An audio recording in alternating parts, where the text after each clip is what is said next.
Damos gracias a Dios por la oportunidad que nos brinda de estar aquí una vez más con su programa Verdad Incondicional. Jesús dijo, y conoceréis la verdad, y la verdad os hará libre. Es la verdad de Dios la que nos cambia, la que nos transforma. El día de hoy pues queremos continuar con el tema intersección, por qué, por quién y con qué frecuencia. Intersección, por qué, por quién y con qué frecuencia. Y para el texto que vamos a analizar se encuentra en Colosenses capítulo 1, verso 9 al 14. Esta es la segunda parte que hablamos sobre este tema.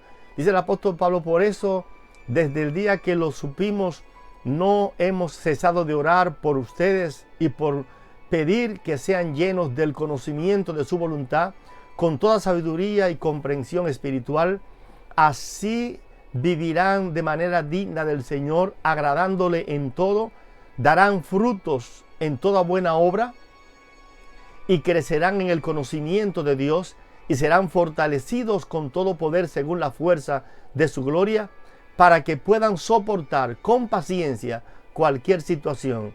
Den gracias con alegría al Padre que los ha capacitado para participar de la herencia de los santos en luz. Fíjense que cuando un cristiano se arrepiente, cambia de identidad. Es decir, que venimos a formar parte de una identidad nueva, que es la identidad de Cristo. Nosotros hemos hablado de la importancia de nosotros, del hábito de oración del apóstol Pablo. Fue lo primero que nosotros hablamos. Siempre, decía el apóstol Pablo, damos gracias a Dios, el Padre de nuestro Señor Jesucristo, cuando oramos por ustedes.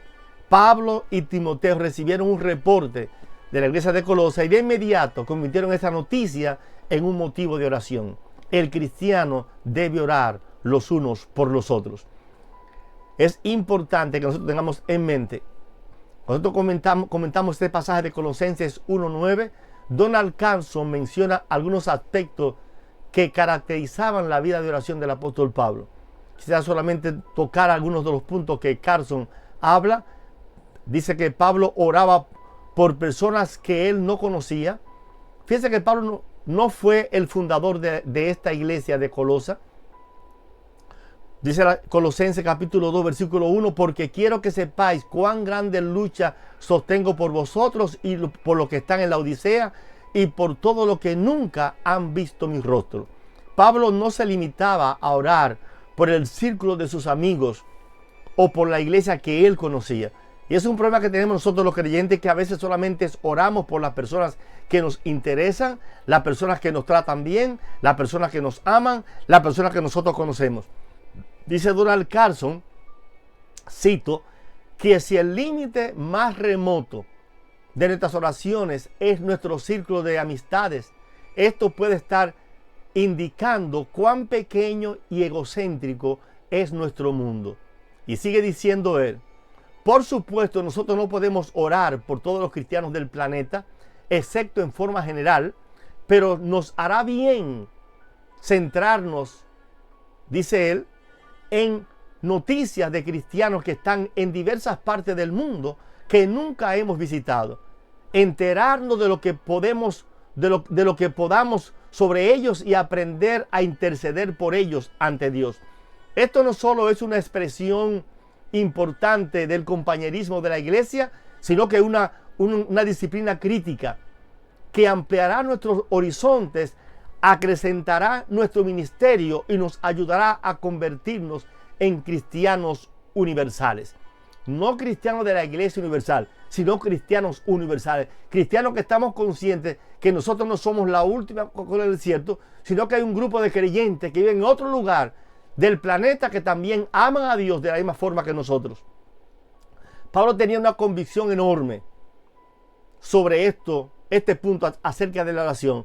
Y por esa razón le dice a Filemón, en Filemón 22, él dice, prepárame alojamiento, porque él estaba consciente de que aunque estaba preso, Dios le iba a dar la libertad, porque habían creyentes que estaban orando por él para que Dios le diera la libertad. Pablo estaba consciente que la oración eficaz del justo puede mucho. Pablo no solamente oraba por personas que él no conocía, Pablo oraba incesantemente. Dice en Colosenses capítulo 1, versículo 3 y el versículo 9, siempre orando por vosotros, damos gracias a Dios, Padre de nuestro Señor Jesucristo, por lo cual también nosotros desde el día que lo oímos, no cesamos de orar por vosotros y de pedir que seáis llenos del conocimiento de su voluntad en toda sabiduría e inteligencia espiritual. Esto no quiere decir que Pablo oraba por estos hermanos 24/7. Lo que quiere decir es que regularmente él oraba por estos hermanos.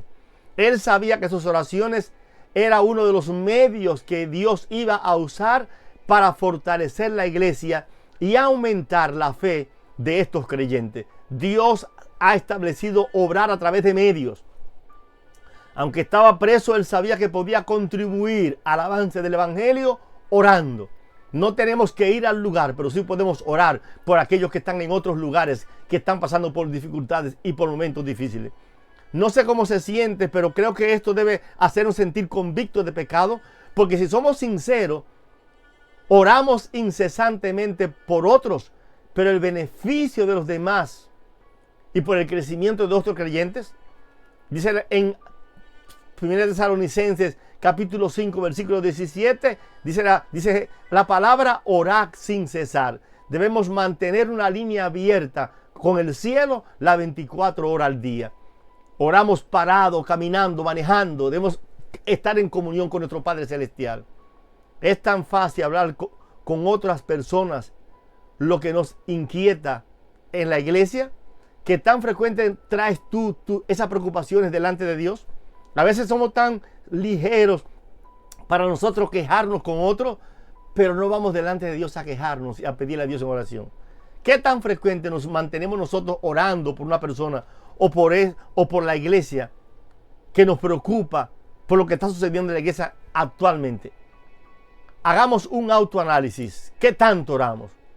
¿Cómo sería si cada vez que nosotros nos sintamos tentados a chismear, convirtiéramos ese impulso en una oración intercesora por aquellos que nosotros queremos chismear? Estoy seguro que esto provocaría un cambio enorme en la vida de los demás, en la vida de la iglesia y en el crecimiento de todos como cuerpo de Cristo. Pablo combinaba las peticiones y las acciones de gracia. Recordemos que Pablo fue movido a escribir esta carta por un reporte que recibió de la iglesia de Colosa. Ese reporte indicaba los peligros que amenazaban a esta iglesia. Es decir, que no fue que Pablo estaba orando y de repente como un gurú se le apareció Dios y le dijo a Pablo lo que estaba pasando. No, hubieron creyentes que llegaron a hablar con Pablo de la situación de la iglesia de Colosa y Pablo entonces intercedía a Dios por ello. Este reporte decía los peligros que amenazaban a la iglesia, que se habían metido falsos maestros que estaban diciendo que la salvación no era suficiente, que necesitaban hacer algo más, que Cristo no era suficiente y nosotros estamos completos en Él. También hablaba de las grandiosas obras que Dios estaba haciendo en la vida de los creyentes de Colosa. Lo primero que hace es dar gracias a Dios. Pablo no era uno de esos creyentes que solo se fijan en lo negativo, sino que también hablaba de la obra que Dios estaba haciendo en la obra de esta persona.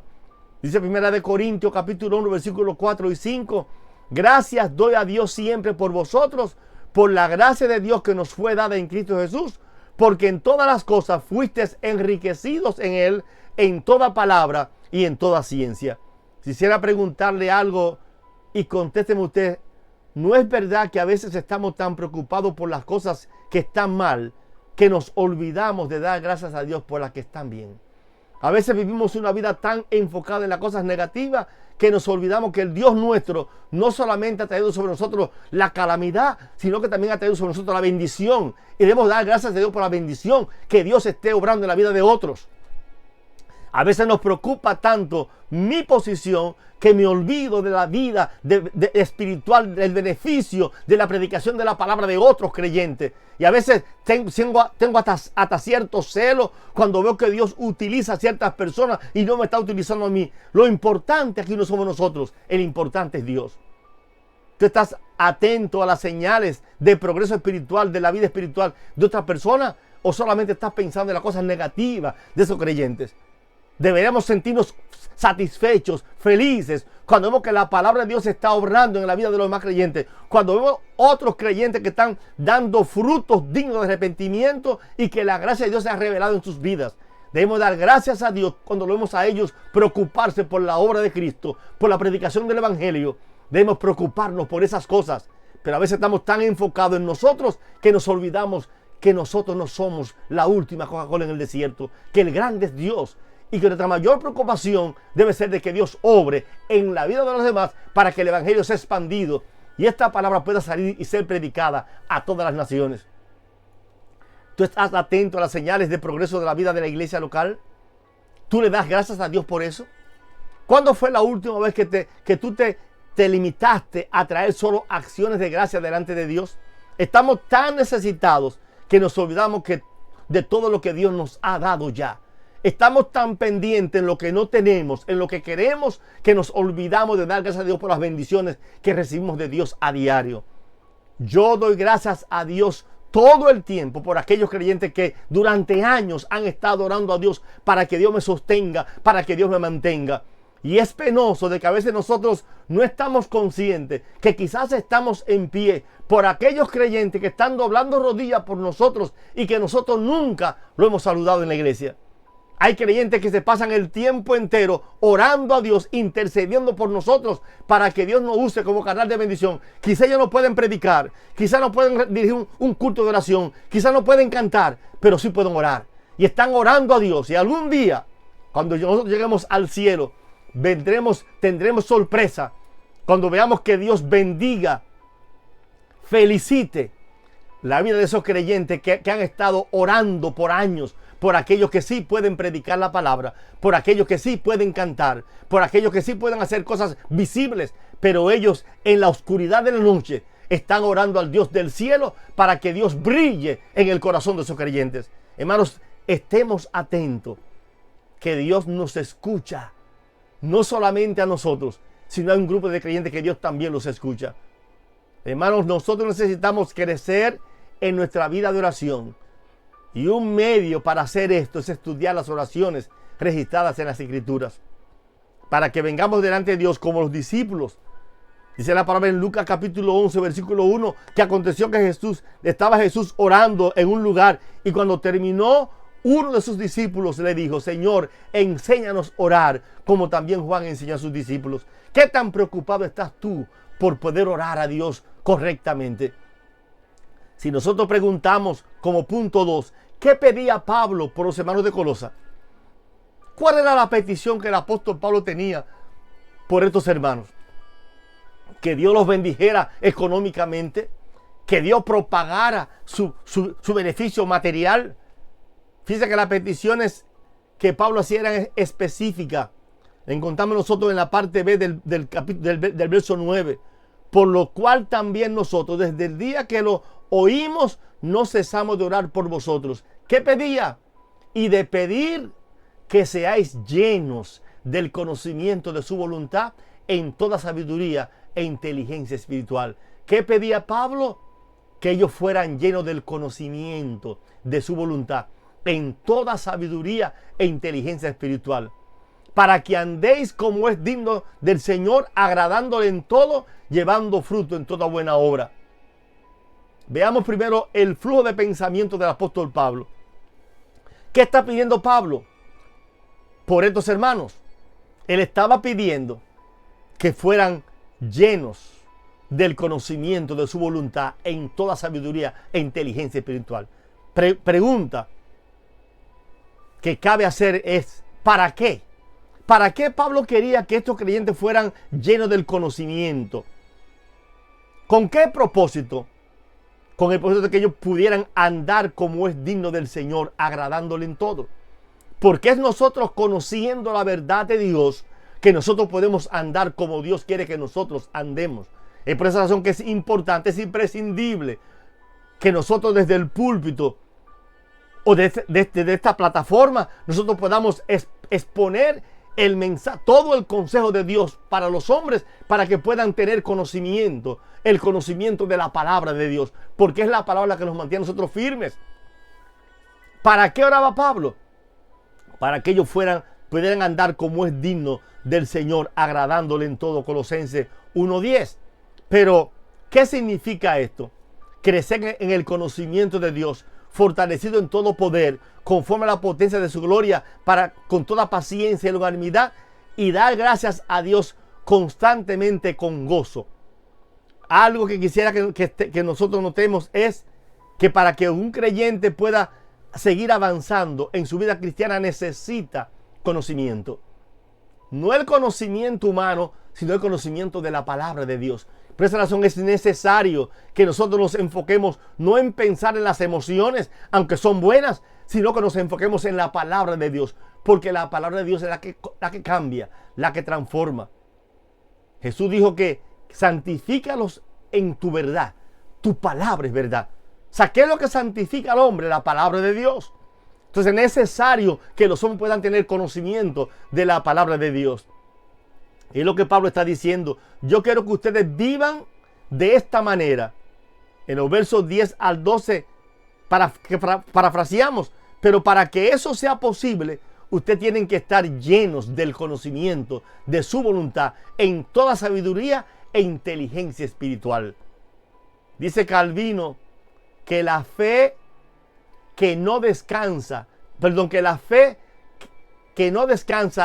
la ignorancia, que la fe no descansa en la ignorancia, la fe descansa en el conocimiento.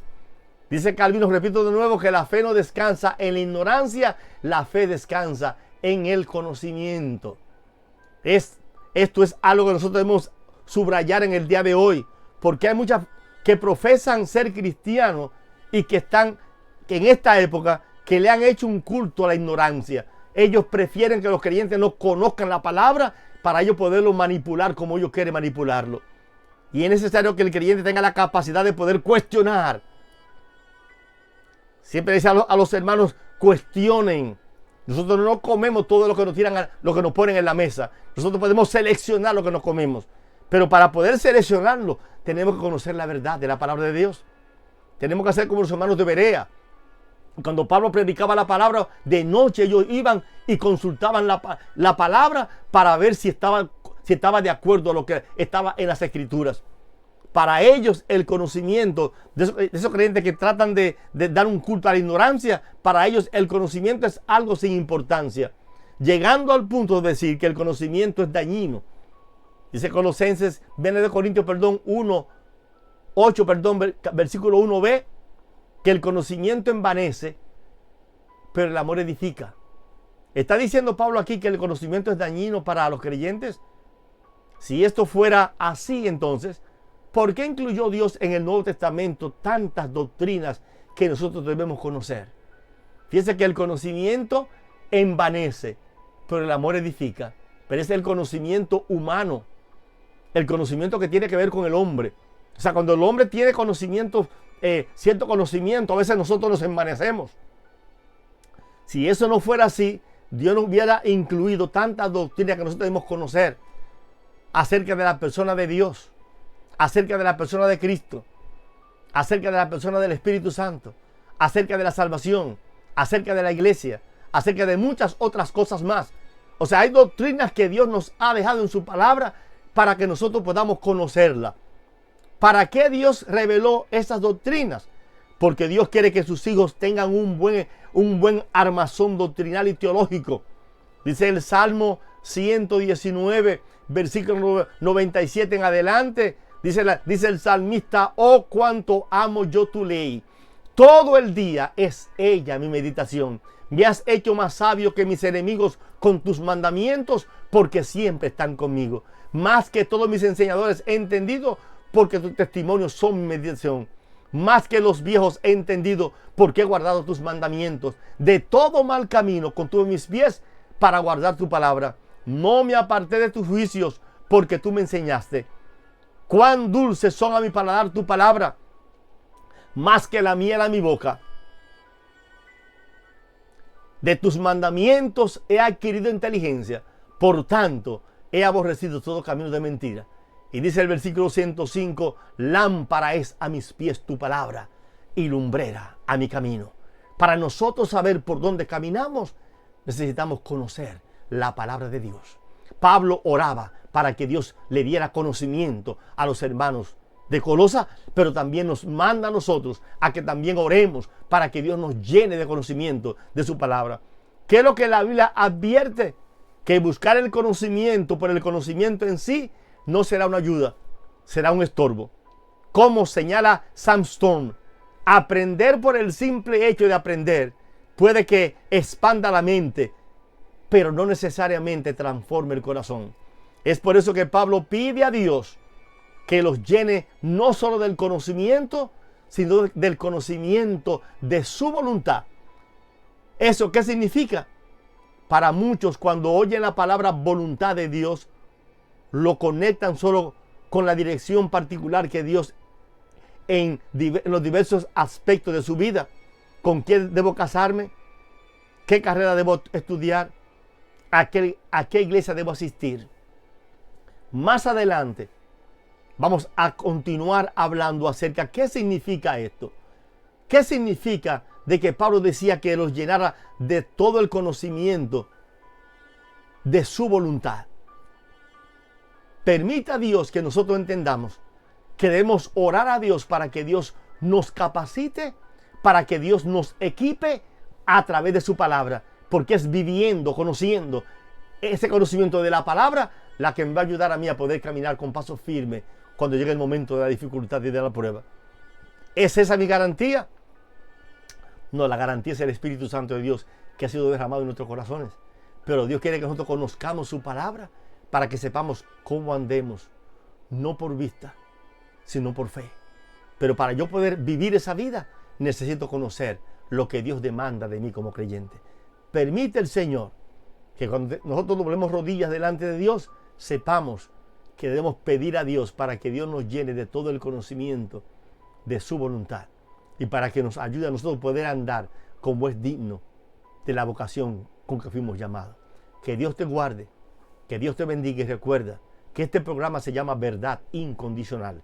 Es mi deseo el poder presentarte a ti la verdad de la palabra, porque ellas son lámpara a nuestros pies y son lumbrera a nuestro caminar.